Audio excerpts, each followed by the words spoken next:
Salut à tous, c'est Louis de Mountain Explore et aujourd'hui je vais vous montrer un petit truc rigolo, un petit truc que j'aime bien faire pour faire une petite raclette en bivouac en mode rigolo. Un truc très sympa à faire avec les enfants. Allez, c'est parti, je vous explique tout de suite. Donc le but c'est de faire en fait un petit réchaud pour faire fondre de la raclette. Moi je fais souvent avec du reblochon finalement, je vous montrerai des images après. Et le but c'est de faire un petit réchaud pour faire fondre tout ça. Et on va le faire avec un fond de canette. Et je vous montrerai une autre version. Il suffit en fait de mettre un petit chauffe-plat, une petite bougie dedans. Donc je vous montre facilement comment on fait ça, c'est très facile. Donc le but c'est de prendre une canette, hein. Bon, vous avez reconnu la marque mais on s'en fout de la canette. Du coup le but c'est de récupérer le bas de la canette parce qu'il va être plus solide, mais de faire quand même des trous pour que l'air puisse quand même circuler un minimum. Donc pour cela on va avoir besoin d'une canette, d'une paire de ciseaux et un truc pour faire des trous. Donc une perforeuse pour les classeurs, ça va très bien. Le petit truc, le premier, c'est de trouver donc un couteau ou un cutter ou une pointe de compas pour faire juste un petit trou pour commencer l'entaille. Donc là, je vais juste faire comme ça. Comme ça, voilà, j'ai juste fait le petit trou. Ce qui me fait que j'ai mon petit impact. Je mesure environ de 3-4 cm par rapport au fond.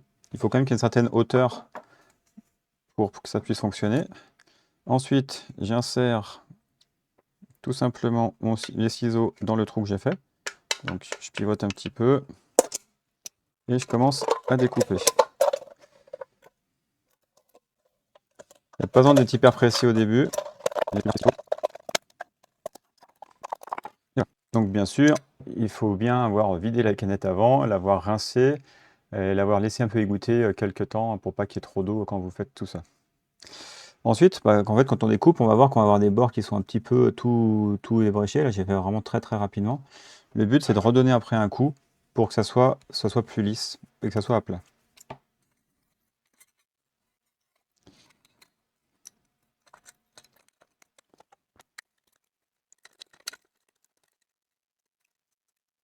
Et voilà, comme ça, vous avez quelque chose qui est plus à plat pour pouvoir poser après ce que je vous montrerai.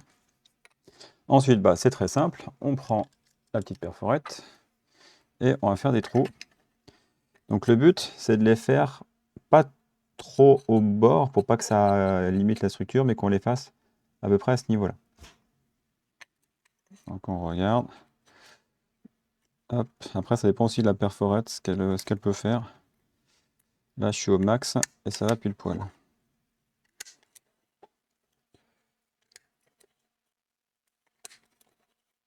Donc on en fait pas mal.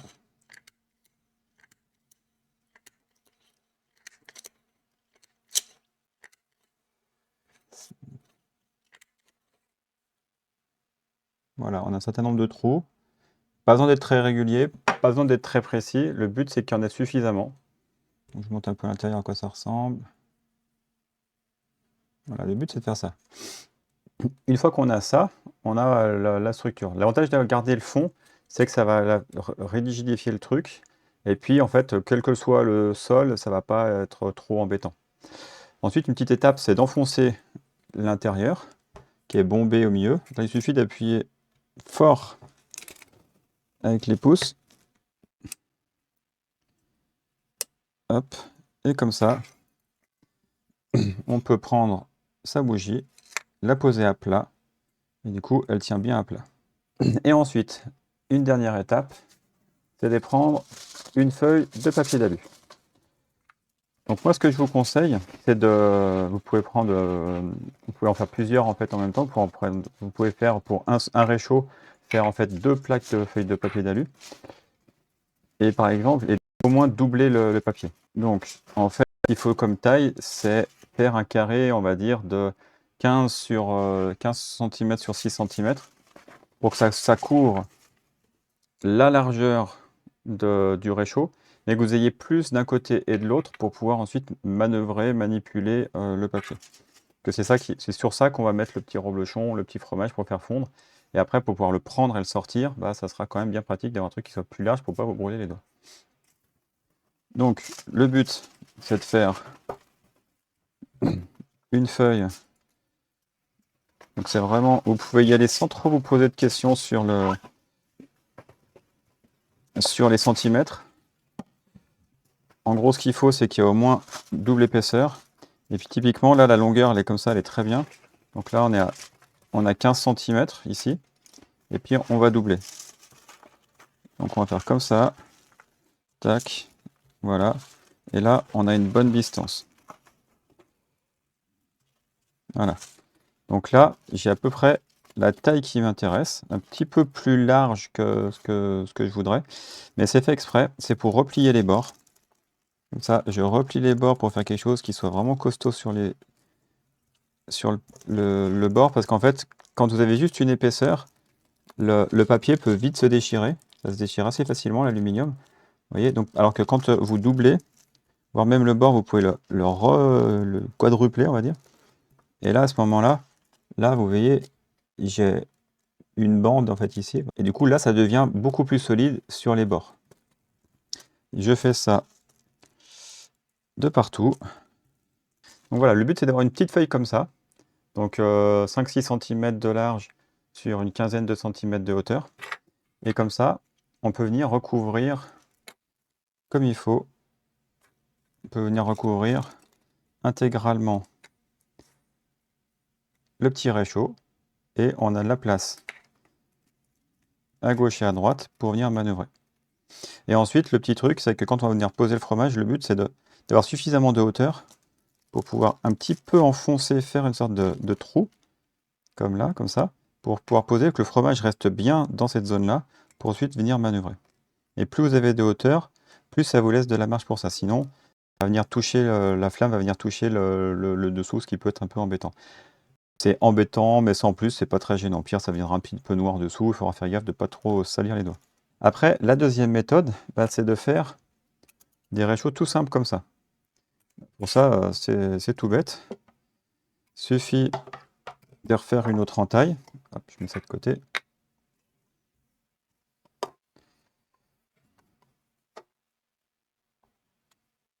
Et on fait juste un tour.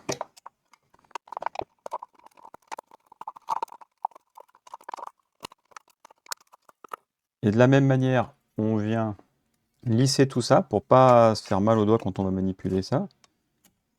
Et c'est encore plus simple qu'on peut faire une entaille. Alors, vous pouvez ne pas couper, hein, mais je vous expliquerai après pourquoi. Moi, je coupe verticale pour y ouvrir. C'est plus simple ensuite à découper. C'est comme si c'était une feuille de papier.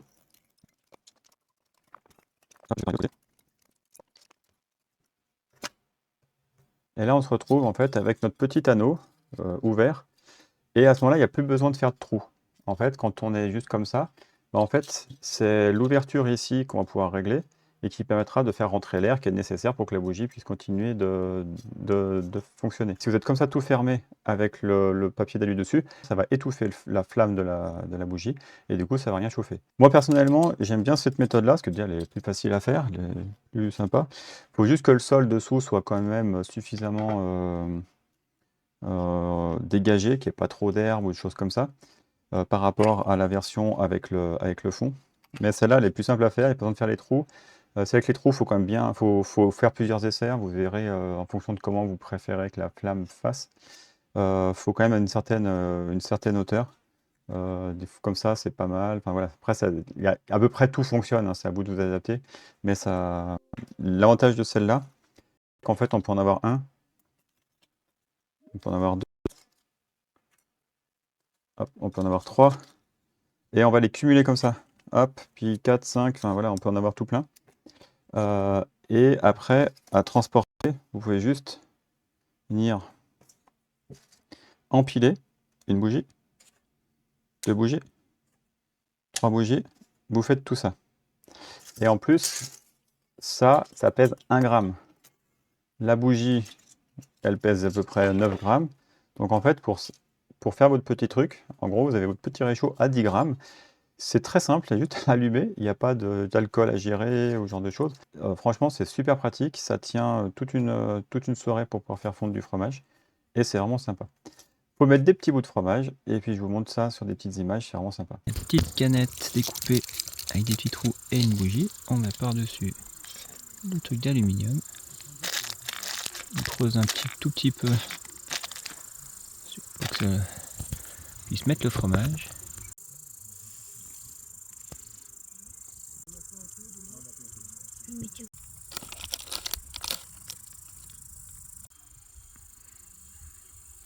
Voilà, en tout cas, j'espère que ce petit tuto rigolo pour faire des petites raclettes fondues, enfin faire fondre du fromage sur du papier d'alu, ça vous a fait plaisir. On peut aussi directement, si vous faites dans un feu de camp, vous pouvez faire directement avec du papier d'alu, même pas besoin du petit truc de la canette. Mais là, au moins, c'est sympa. Ça peut se faire avec des enfants. Ils découpent eux-mêmes, ils font des petits dessins par-dessus, ils manipulent après. Chacun a son petit réchaud. Moi, j'ai aussi un autre plus gros réchaud portatif pour faire fondre pour un appareil à raclette. Mais là, c'est le petit côté aussi, on fabrique son petit truc et c'est vraiment sympa. Voilà, j'espère que ça vous a plu. N'hésitez pas à me dire si ça vous a appris quelque chose, si ça vous a donné une petite idée. Et laissez des petits commentaires, partagez la vidéo et puis amusez-vous. Allez, ciao ciao!